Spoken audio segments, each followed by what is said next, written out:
Welcome to George Mason University's Studio A. My name is Rick Davis, and today our guest is Marc Stoeckinger. Marc is a supervising sound editor for such films as The Italian Job, The Last Samurai, Mission Impossible, and Star Trek. Please join me in welcoming Marc Stoeckinger. Marc, thanks for being here. Thank you very much. Let us begin at the beginning. For those of us who might not know, tell us what a sound editor does. Well, a sound editor is really supposed to give an overview of what the sound of the film is going to be and start assembling what that soundtrack is. You know, it starts early on with watching the film and really understanding what the story is all about, and then really deciding what sounds can help embellish that, help tell the story more clearly, help define geography, locations. So when do you get involved in the production process? You know, different films are different ways. Some films, such as Star Trek, was involved even before they started rolling film to work out some of the technical requirements of setting it up for what was going to be a really challenging flow path. So part of imagining what's possible? Yeah. So there's the technical side of things as far as setting up what everybody's going to need to do their job through the process. And then as time goes on and they shoot the film and we start to look at assembled footage, it's the creative process of understanding what those scenes are about. It could be in pre-production, I'd walk through the art department to see what things were going to look like well before visual effects were conceptualized. But production designer has a lot to do with what ships are going to look like, even though it's going to be a visual effect. Mm-hmm. So you start to understand what you want to do and what kind of sounds, and you start sort of using that imagination to deconstruct it a bit. So figuring that most kids don't, at age 5, when they're first asked the question, what do you want to be when you grow up? Mommy, I want to be a supervising sound editor. Right. How did you get started in this business? Well, you know, like a lot of people from my generation, there was something about Star Wars that really put the craft of filmmaking and the magic of the experience on the map, and that's what put it on the map for me. And with that, I really wanted to go to film school and learn more about filmmaking. It wasn't that I was really thinking about sound. Sound was an eventual evolution of that, but it was really about filmmaking. And it fascinated me, and that was sort of the nucleus of my experience. And you went to USC, University of Southern California? I went to USC Film School. And that was the film school there. Right. And did you then study sound specifically there, or? No, because they don't do that, which is fabulous. It's not about any particular craft or discipline, although you can take a lot of writing courses and be a writing major. But ultimately, they want you to understand filmmaking and storytelling. You know, the visual, even though we're talking sound, but the art of storytelling. So did you actually make movies then as a film student? You definitely get to make movies, which was great. So you've seen it from all You do. angles, so to speak. You do. Yeah. And I spent a lot of time actually shooting other people's film. And so I thought maybe a camera is something that would interest me. But there was times when some of the TAs are doing just amazing sound work, and that really redirected me in that direction. Fabulous. Well, we have, you've given us a rare opportunity here to look at the sound editing process and the sound design process in a really special way. And it's going to be 6 clips from Star Trek, which is one of your most recent projects. And you've separated out some of the sound layers. You want to tell us a little bit about that process? Then we'll watch a clip with the full sound package, and then we'll sort of dissect it a little bit. Well, I mean, the process starts, you look at a scene and you see what it is and what you think it should be. And you get that input of what you think it should be also from the director and the picture editor and some others that are involved. But ultimately, they're looking to you to come up with ideas of what it should be. And in the sequence that we're going to look at, it was the creature sequence. We call it Delta Vega. It takes place about halfway through the film, in a place where Kirk is banished to. But so you have these creatures, and the time we saw them, they were just cardboard cutouts. Mm-hmm. So you try to start to conceptualize what they're going to sound like, and you start playing with different sounds. You start layering different sounds together, and you sort of find it by discovery, really. And that's what that process was for us, was sort of discovering what it was going to be. And you know, we've seen creatures in video games and other movies, and you just don't want to be too derivative or too generic, and you want to do something that's really specific and fun. Great. Well, let's watch the full clip with all the bells and whistles, and then we'll sort of take it apart. So this is Star Trek.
first of all, a fabulous film overall, and a fabulous scene from that film to show us this process. I hear lots of layers. I hear music as well, and a little bit of human voice in there. So let's sort of take this apart layer by layer and tell us how you built it up. Sure. Well, we're going to talk about the different elements that actually add up to make the sound of that scene, and we'll start with the dialogue aspect of it so you can understand what that is. Just a quick explanation. Most films, you use everything you record on the set. That is the goal. But sometimes when you have a lot of special effect generators, like something like that does, that was actually filmed at Dodger Stadium. You have a clear skyline. So that's kind of cool. And it was a built-up set with... It was a built-up set, so you can see the skyline above LA skyline. But ultimately, to create all the wind blowing and all the snow and all that they have these, it looks like huge propellers within cages that just blow. And it makes the dialogue unusable, and it's not a sound that you want to have in the movie. So we go back and we replace that with the actors on an ADR stage. Okay, and is the actor making sounds during the shooting of the take? They are totally. They're so they're performing. sync to that later. Yeah. So they're still creating a performance, even though it's something that you're really not going to be able to use the audio part of it. Okay. So let's watch this. Let's take a look at that. With just the dialogue. Right.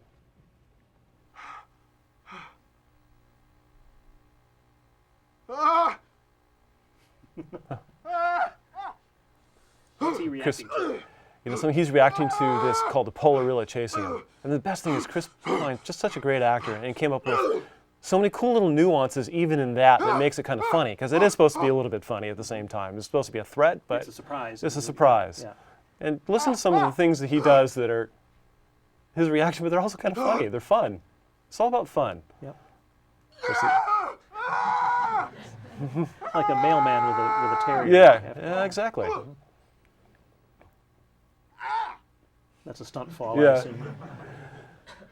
Is the monster a CGI monster? Total CGI. Early on in the process, was nothing but a cardboard figure rolling down what looked like a sketched mountain, and this is what it became. It's quite an amazing job they did.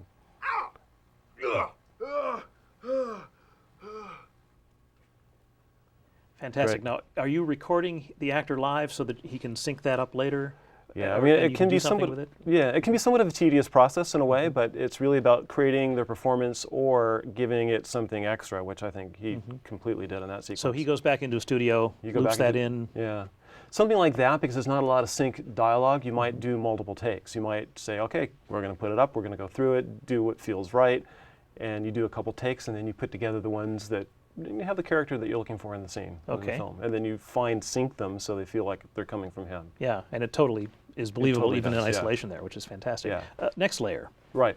The next layer are the Foley sounds, and these are sounds we do on a Foley stage, which is a room that is sound isolated. You project the picture, and you record specific sounds to that picture.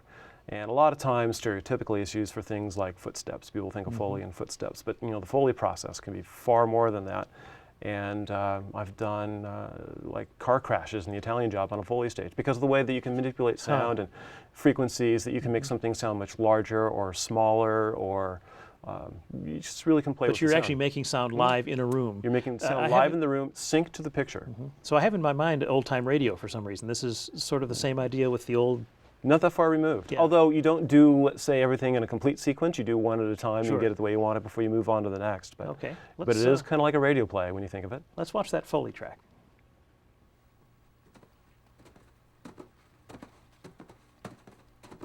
You hear the sound of the Polarilla running towards him.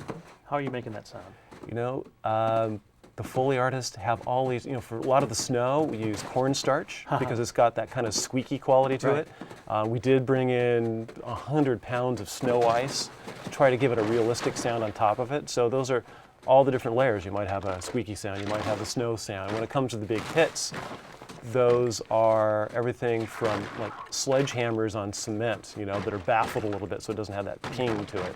But just to give it the size and the weight. And also you'll hear the tongue come out after, and that's, something, I don't even remember what was used for that. But you look at a sequence and you decide what you need to use. There you go. Sound like gargling. But in a way that's part of the fun Yeah. too, which is great. It made it.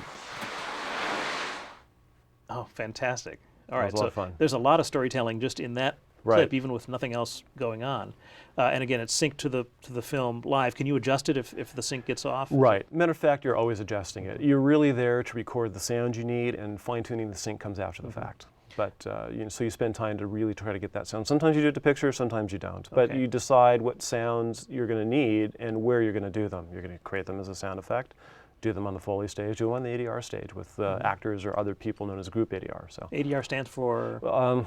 it stands for automatic dialogue replacement. Sure, not automatic, but it is dialogue replacement. Right, okay. And it's not, the actor will hear 3 beeps, and on the imaginary 4th beep, they deliver their lines. It's a sense of giving timing to the picture. Okay. So. And what's our next layer? The next layer are the sound effects. So it's the accumulation of all the sound effects as they were represented in the film, how they were balanced against the music and the dialogue and everything else that was playing, the Foley as well. And sound effects created by? Created by a team of people, quite frankly. But there's one person specifically, Alan Rankin, who created most of the sounds for the sequence. And he created the sounds of the creatures and a lot of all the snow and some of the really weird ambiences. And Ben Burt, who was one of my sound icons who did Star Wars, actually did sound design for that sequence as well, and also did some of the kind of the weird, cool ambiences that made you think, I'm in a different place. This place is not real. When you say creating sound, are they taking environmental sound and modifying it, or are they starting from scratch with synthesizing, or what? All the above, really. You take some original sounds and you maybe see through what they could be, and you play with them and make them into something else, or you use different sounds in different situations. There will be some examples of that actually as we go through the clip, and I show you some of the individual pieces that made some of the creature sounds. Great, let's watch. Let's watch.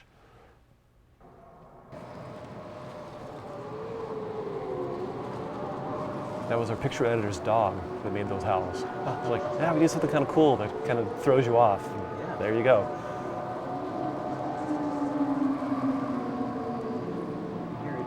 It always strikes me that he's looking for a friend here, and then it turns into something.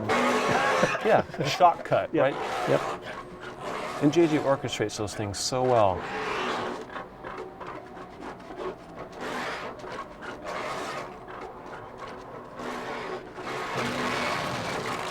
Just when you thought something was huge, it only gets bigger.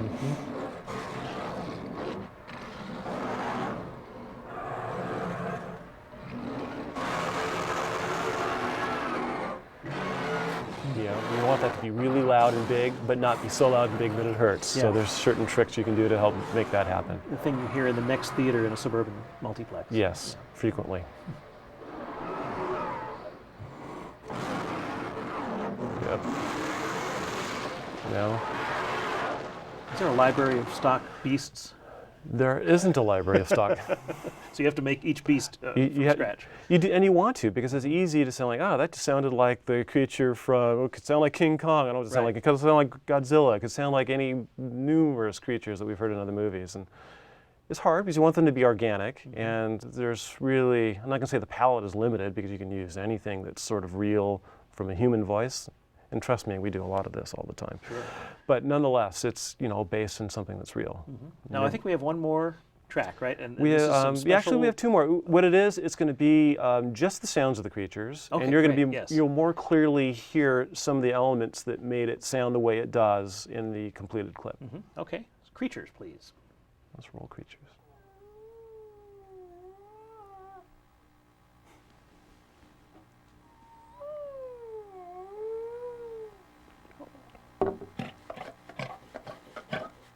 Pig. A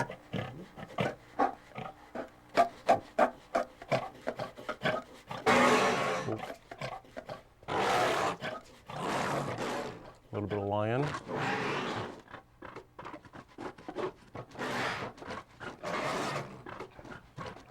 So these are all actual animal sounds. They're all animal sounds that have been sort of tweaked, as we like to say, to make them into something a little bit more unique. I got to tell you, I don't even know what some of those screams are, but we have like lizard screams and various reptile screams. And sometimes when you see something that looks a little bit like a reptile, we just, let's try reptile. Until that doesn't work, and then you go in another direction. Right. So that happens all the time.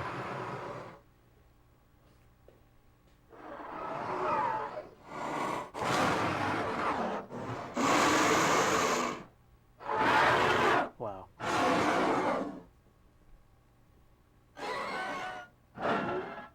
But see how when it's by itself, it doesn't seem that organic anymore. It starts to feel a little bit processed. And, Yeah, in fact, I even thought it felt like I almost heard like tape slowing down there or something, or some little. Totally do that. Yeah. But let's play the next clip soon, and then we can talk a bit more detail about the rest, because the next clip accentuates the fact that you don't have to use real or literal sounds to come up with the bigger picture. Yeah. You want to just play this, and then we'll play this, see and if we can talk guess about what the they details are. and how it gets to Great. be. Okay. So, Last clip. yeah, we're not going to tell you. You're going to look at it and see.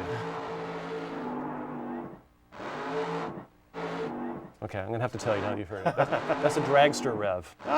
You know? Fabulous. Being somewhat of a car guy, I had to go there. You know, I got to find a way to put that sort of stuff in movies. But nonetheless, like in Robin Hood, there's a big charge at the end of the movie where it's car buys.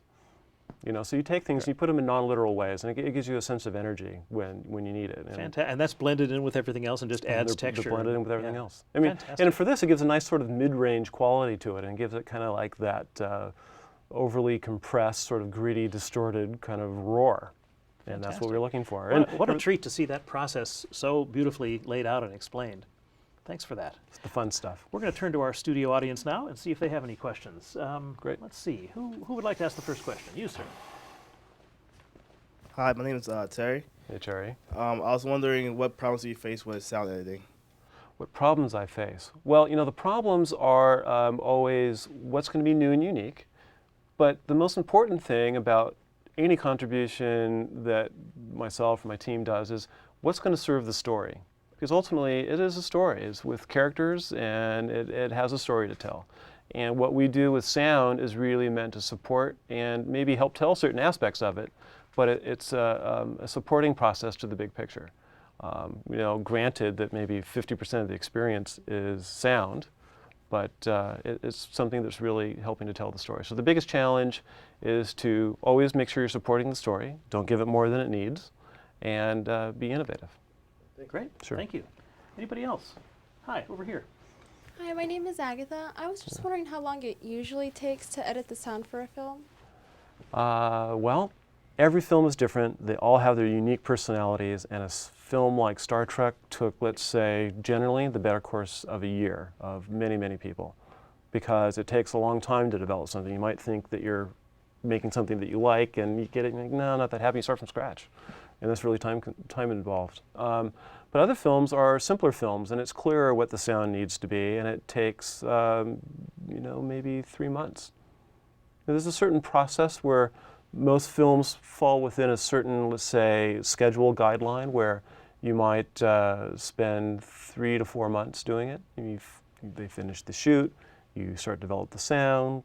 Preview process is important, which means you do a temp mix of the movie so you can screen it and get audience feedback and maybe adjust the story. And then you go and do your sort of final mix where the score comes in. So it's all different, but that's part of the process. Great. Over here. Hi, my name's Tony, and Hey, I was Tony. wondering, where do you get your innovativeness to make artificial sounds and then to tweak them, like the animal noises, to be like some new sound? Great. You know, something I got to tell you, it wouldn't necessarily always be me. It's a group of really creative people that have a lot of interesting, unique ideas. And it's noticing the world around you, and you're going to find, if you do that, you'll find interesting sounds in daily life all the time. And sometimes you find a way to use those, like a car rev under a creature vocal to give it a different quality, or a fan that's whirring to give some sort of attention to a scene that you're trying to put together. So it's really just sort of about paying attention to your surroundings, understanding what a scene could use, and trying to do something with it. Good. Does anybody else have a question? Yes. Yes. Over on this side. Hi, I'm Laura. Hey, Laura. And so when you're designing new sounds, do you personally go out and record and collect organic sounds to make them? Yeah, all the time. That's actually a lot of fun, going out and recording organic sounds. And that's a whole wealth of stories about the whole process of that. For a film like Star Trek, the organic sounds wasn't so much in recording, obviously the spaceship, which you can't record, or the Enterprise. It's making things. And thematically, I thought it'd be great to have most of the sound design be tonal and based. So we took rosin bows from a cello and hung pieces of sheet metal and bowed that to give vibrations. I had somebody play a didgeridoo in our company bathroom. So I had that, and that's the sound of one of the ships going, or a major element in one of the ships going by. And so for a film like that, all films you would go record things. Some films you record a lot of things. Some films you just modify what you might already have, or record something that I call samples, which is like we did for Star Trek. Great. I think we have time for one more quick student question. Yes, sir. Hi, my name's Alex, and I was Oh. wondering, how do you go from college to where you are at now? Like, where'd you go? Who'd you talk to? That whole Well, process? you know something? It's when people are going to entrust you with whatever you want to do on their project, it really helps to have experience and work experience. And obviously that can be a catch-22. But I think the best way to get that work experience is you're all filmmakers. So you're going to find a way to work on each other's films, and you're going to gain a mutual community experience. And as you get out of school, you'll probably start working with others in the same situation from other schools or people who are developing their career. So it's really about building experience with others who are also building theirs simultaneously. And together, you have that opportunity, really. Great. Yeah, I think that's a terrific point about, you've made several times in different language here about the collaborative process, how Yeah. it's really a team of artists and technicians working together. It really is. Yeah. What's your collaboration with, for example, the composer on a film? Different films have different levels of collaboration. A film like Star Trek, though I knew the composer, we were all under a very tight schedule and working in different cuts of the film. So he was busy trying to come up with his theme, which of course there's a theme to base it on, and did an amazing job with the score of this film. And we're trying to conceptualize these tonalities or whatever the other things are going to be. And so you might talk about, like, what kind of frequencies? Are things going to be orchestral, which they were, or are they going to be synth, which they weren't? And so because the score is orchestral, we can live in more of a sort of a synth organic world. Did you have keys to, like musical keys to worry about, or was it more just No, frequency you don't. ranges? It's frequency ranges, and sometimes you can alter those keys. There's an example in the film where we're in Vulcan, and young Spock is being sort of told a lesson of life by his father, and we transition to his mother years later. And there's a choir in there that is a Vulcan choir, and I wanted a Vulcan choir. I wanted like something equivalent of a Gregorian chant, something that was to be soothing. And there's somebody who specializes in Vulcan, and you can say that I'd like a chant, and we'll bring you back something phonetical that you can do. And speaking of music and keys, so wanted that sound, seemed like a good place to put it, wanted to get Vulcan in the film, and the score had a pre-lap, and anyway, we went together, they happened to be in the same key, and it played great, and it feels like one evolving into the other, but in a way that's music and sound design or sound editing coming together. That's a perfect example, and it is a marvelous moment in the film, which I remember very fondly. Yeah, it was fun. Okay, Star Trek. I mean, this is sort of the franchise of all franchises for people of my generation, anyway. Grew up on the original TV series and so on. Did you feel like you needed to be faithful to the original soundscape of the TV show, or did you feel the need to innovate, or both? Well, there's both, because the film was an innovation. What J.J. was doing was really unique, and it looked similar, yet it looked, I thought, far more interesting, and it had far more sound opportunities. Yeah. But at the same time, it's a franchise film, and the fact that it's got this huge following. And there were people who had posted on the web soon after it started to shoot, like, I hope they're going to use the original door sound. Well, in a way, that's kind of a clue. That means people are going to expect that. So the sounds, it does have the original door sound as part of the collage of sounds that make that in that particular moment. So it has a little bit of the old, has a lot of the new. There's a lot of the beeps and boops and buttons that were made on analog synths, like they were back in the day. So they have that sort of, they ring true to what we'd experienced, even if they were different. Some of them we worked hard in a modern way to duplicate. We have so many more tools and toys now, I would guess, than Gene Roddenberry did. But they did some amazing things. Like a lot of their alarms were made out of bird chirps. And so we did the same things. Like, well, it sounds like they use a bird. So there's a lot of examples in the film. If you listen to the various ones, like, oh, that could be a hawk. That could be, and it's processed in such a way that might not be obvious, but it sounds like an alarm. But it's really part of the fun that I think we have with the soundtrack. Because a film like that's supposed to be about fun, so you might as well have fun with the sounds that go into it. You don't happen to know what the original Tribble sound was, do you? This is a left field question. It was a coup. Could have been like a dove-like or something like that. Yeah. Okay. Good. Because it was supposed to be sort of like a little bit soothing. As a matter of fact, part of the demonstration I sometimes do, I have a list of those original sounds. We play them, and it's like, guess that sound. And I think almost every time, everybody guesses what it was. Yeah. Good. Your most recent project, I think, is Robin Hood? It's Robin Hood, which is Ridley the Scott's big Robin Russell Hood. Crowe Yes. project. Can you Yes. tell us a little bit about working on that in about a minute? Well, that film is obviously quite a bit different than Star Trek in the fact that it's, it's real life and it's gritty and it's not something that has to be conceptualized. But at the same time, Ridley is such a dynamic filmmaker that he wants things that are going to be bold. So we took Sherwood Forest, and it's not just played like a forest. There's certain animals from foxes and badgers and different birds, and they're made to be a little bit weird, a little bit different, and there's sounds of like creaking trees and things like that that help accentuate those moments. And then there's the good old basic sound editing, like the car buys and horse buys, sometimes that make it give it a sense of power and energy. So Yeah.